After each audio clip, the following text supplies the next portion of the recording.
પોલીસની સુરક્ષા પણ હોય છે તો ડર પણ લાગતો નથી।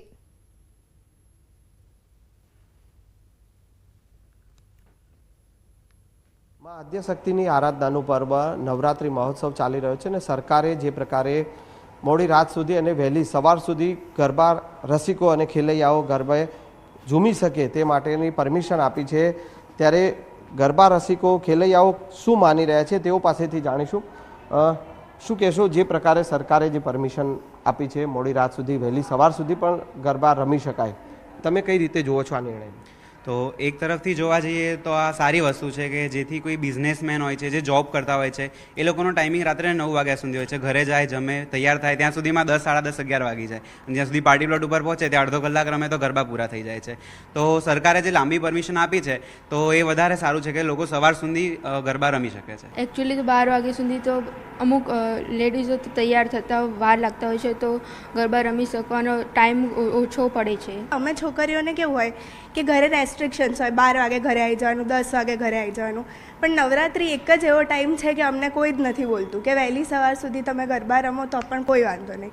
એટલે મારા મુજબ એ તો આ બહુ જ સારો નિર્ણય છે અને સેફટી પ્રિકોશન્સમાં બી એવું કંઈ હોતું નથી કેમ કે પોલીસની વાન ને બધું ઊભું જ હોય છે, એટલે અમને એવું કોઈ બી ડર નથી રહેતો। આપણા ગુજરાતી સંસ્કૃતિમાં આ તહેવારનો ઘણો સારો માટે થનગનતા ખેલૈયાઓ માટે અહીંયા ખાસ સમાચાર છે।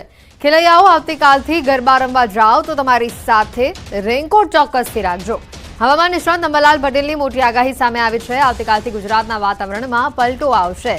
આવતીકાલથી કેટલાક ભાગોમાં વરસાદ વિલન બની શકે છે। ચાલુ ગરબા સમયે જ વરસાદ વિઘ્ન બની શકે છે। કયા વિસ્તારમાં વરસાદ પડી શકે છે આને લઈને અંબાલાલે આગાહી કરી છે। દક્ષિણ ગુજરાતના ભાગોમાં વરસાદની આગાહી અંબાલાલે કરી છે। વડોદરામાં પણ 5મી ઓક્ટોબરથી વરસાદ જોવા મળી શકે છે। આ સાથે જ અમદાવાદ, ગાંધીનગરમાં આવતીકાલે વાતાવરણમાં પલટો આવી શકે છે। દક્ષિણમાં હળવાથી મધ્યમ વરસાદી ઝાપટા જોવા મળી શકે છે।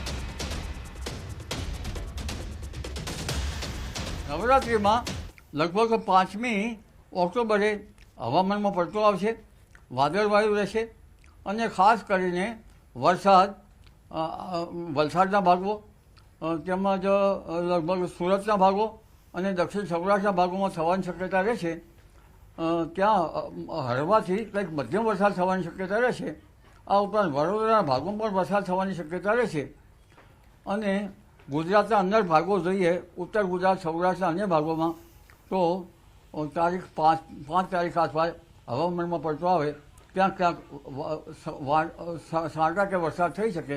એટલે ખેલૈયાઓ માટે લગભગ દક્ષિણ ગુજરાત, દક્ષિણ સૌરાષ્ટ્રના ભાગો, સુરતના ભાગોમાં કંઈક અંશે હરકત રહી શકે અને વડોદરાના કંઈક ભાગમાં વરસાદ થઈ શકવાની શક્યતા રહી, વડોદરા મધ્ય ગુજરાતના ભાગોમાં પણ હવામાનનો પલટો વાદળવાયુનો છેક અમદાવાદ, ગાંધીનગર સુધી આવવાની શક્યતા રહેશે। વિદાય લેતું ચોમાસું નોરતાની મજા બગાડી શકે છે। 7મીથી અરબ સાગરમાં હલચલ જોવા મળી શકે છે, તો જેને કારણે 12થી 18 ઓક્ટોબરમાં અરબ સાગરમાં ચક્રવાતની શક્યતા છે। ચક્રવાતની અસર ગુજરાતમાં થઈ શકે છે। અંબાલાલે 7થી 12 ઓક્ટોબરમાં સમુદ્રમાં હલચલ જોવા મળશે તેવી આગાહી કરી છે। સાથે જ 70થી 80 કિલોમીટરની ઝડપે પવન ફૂંકાઈ શકે છે તેમ પણ જણાવ્યું છે। વાતાવરણમાં પલટા બાદ ચક્રવાતની પણ શક્યતા છે।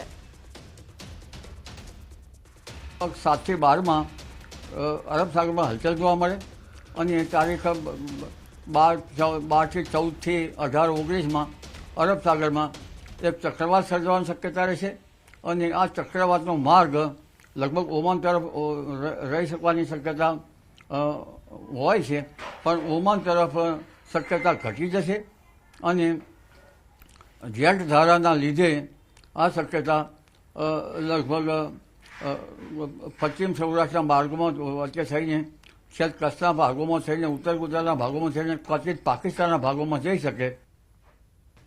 એટલે કહી શકાય કે અહીંયા નોરતાની મજા ચોક્કસથી વરસાદ બગાડશે। આવતીકાલથી ઘણા ભાગોમાં વરસાદની શક્યતા અંબાલાલે વ્યક્ત કરી છે।